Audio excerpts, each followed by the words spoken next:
Well, hey, welcome back everybody to Wrench with Grandpa. It's Sunday afternoon, mid-October, and it's actually starting to feel like fall. Predicted highs in most of the eastern part of the country and the Midwest looks like we're going to see some 60, 70 degree days with 20 to 40 degree overnight.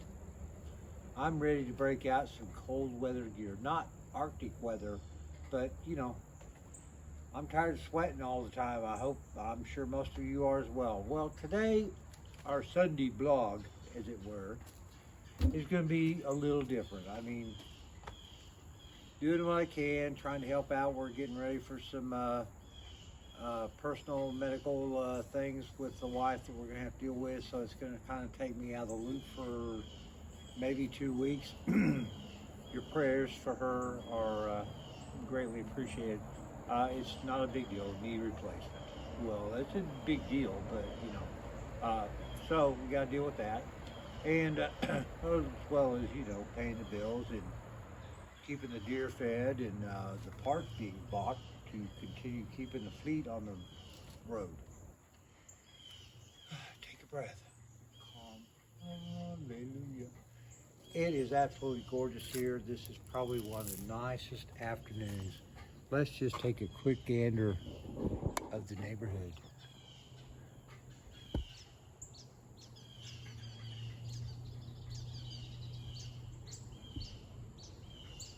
It's just so peaceful.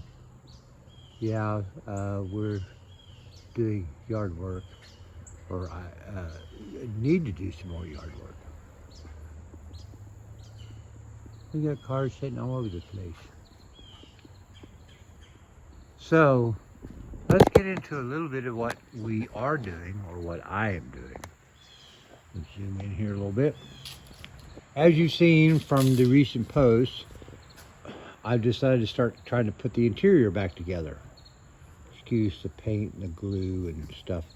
So one thing we have here is the divider panel that goes between the trunk and the back seat and the passenger compartment.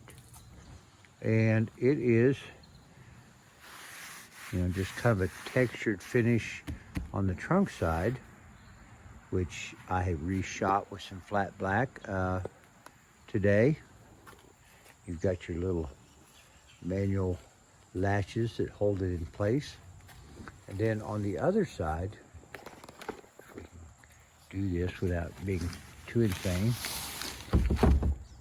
we have the carpeting, which had come loose. I mean, like completely. It was only being held on by about 3 drops of glue and a prayer. So we cleaned this up a little bit, mainly just, kind of knocked the stuff off of it, and picked up some stuff down at the O'Reilly's. Now, I've used 3M products in the past, and I forgot I put it back over here in the stash. So let's wander over here real quick, try not to trip over anything. Yeah, look out over there. Get around here. What did I do with it? Ah, here it is. First time I've used this product, and we'll see how it goes. It is a 3M product. It is 3M Super 77 multi-purpose adhesive. It's supposed to work on a number of things. It doesn't say that it's a automotive, headliner adhesive, although it does say that you can use it on foil, foam, paper, metal, plastic, fabric,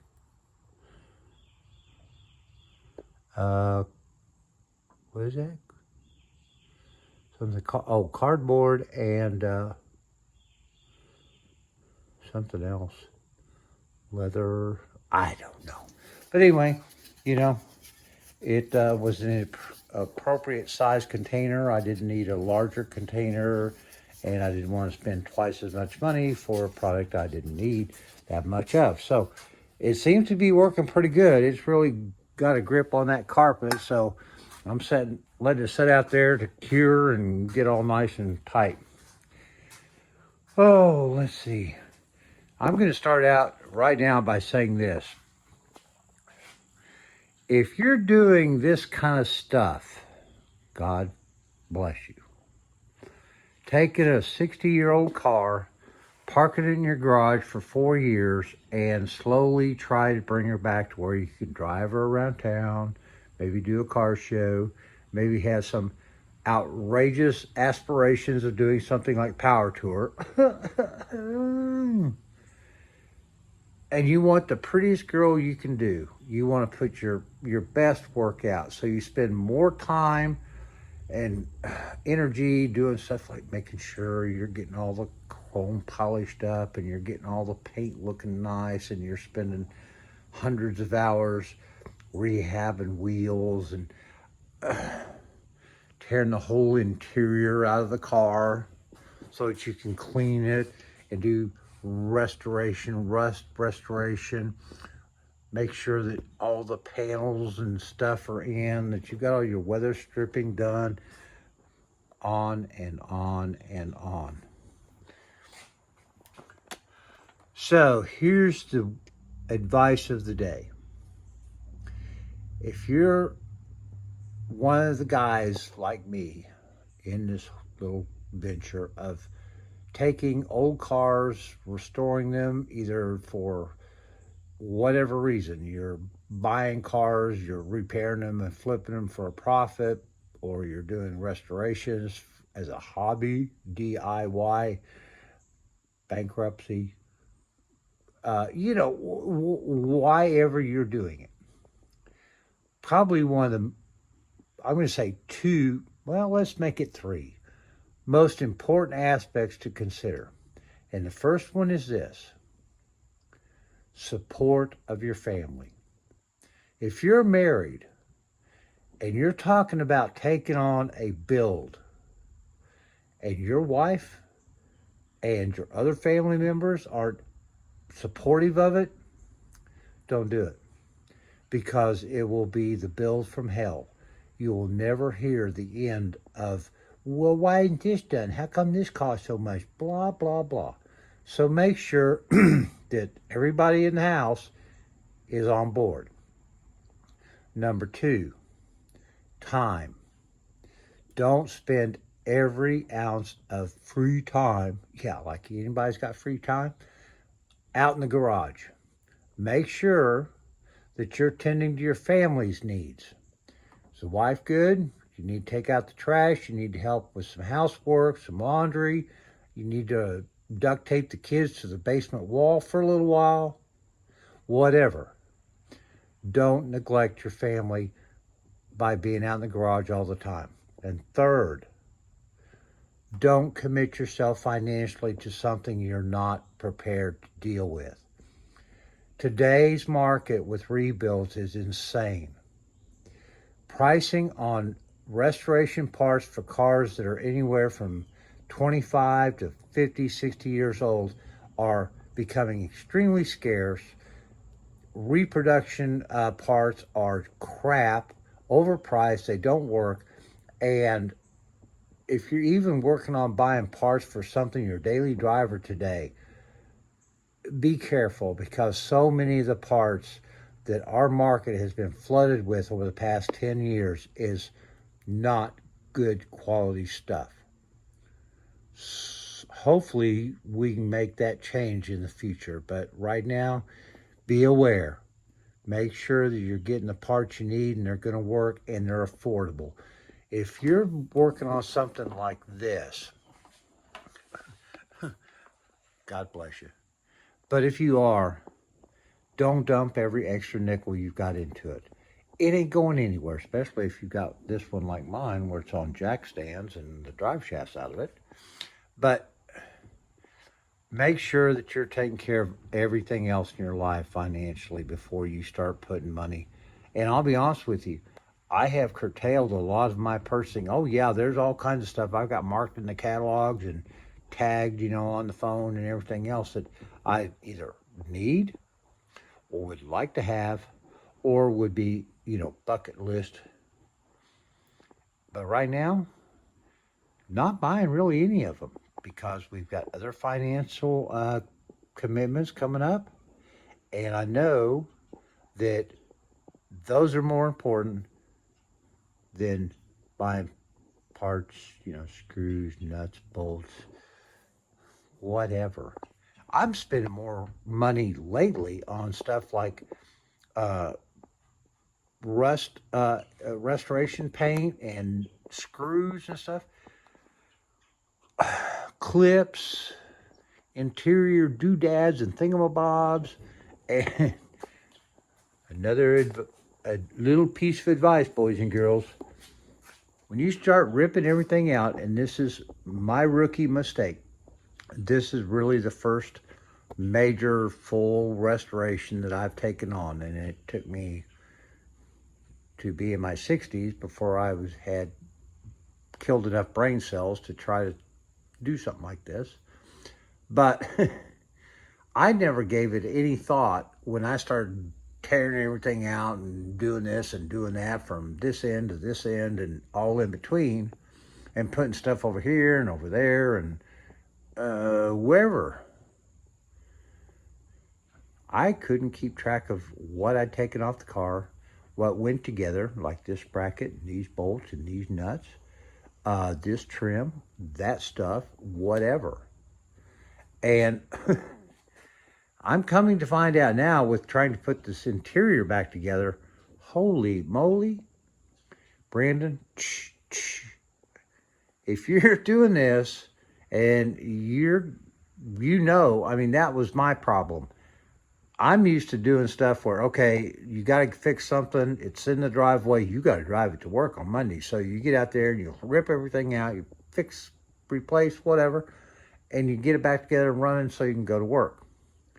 So everything you take off, you're putting back on right away. Not the case with this. There's stuff that I've been trying to find over the past 3-4 days that I took off 2 years ago or more and kind of lost track of where they were in the stash. Squirrel, squirrel, squirrel. Well, I'm starting to find some of them, and in the process trying to rearrange some of the things in the garage here and get the other components of the interior out so that we can remember how to put them back in. So this evening, it's not anything great. We're not firing up and throwing, 600 horsepower of exhaust out in the driveway and scaring the deer. But we are trying to move forward with some progress. Now, I'm going to kind of end this tonight. And guys, I hope you'll follow along, stay in tune, subscribe if you're not, comment, and share. I mean, we're real close to 800 subscribers, and God bless all of you. I really do appreciate it because in the time frame that we've been together and we've been working on this old girl, a lot of things have happened in all of our lives. Some good, some not so good. And, I just hope that you're all hanging in there and that tomorrow's another day, and hopefully it's a day that you guys are doing okay. A fair amount of you may be familiar with my wingman, Jerry, Tomcat Automotive. Jerry and I have been friends for a number of years, and he's a Navy veteran, very knowledgeable, automotive mechanic, everything else. Well, recently, in working on finalizing a build on a 68 Corvette, which I have shown on the channel in the past, he got hurt. Quite honestly, got close to losing his hand. I won't go into the details of how that happened, but to say this, he's going to have major nerve surgery and reconstruction on his hand this coming week. So I ask for your prayers for him. He'll bounce back. I mean, he's actually continuing to work. He does have a, 8 to 6 mechanic job for a big company, and he's continuing to work, getting ready for this surgery. But and he has some other problems as well, medically speaking. His wife has cancer. My wife's getting ready for knee surgery. I haven't won the lottery. Of course, you got to play to win.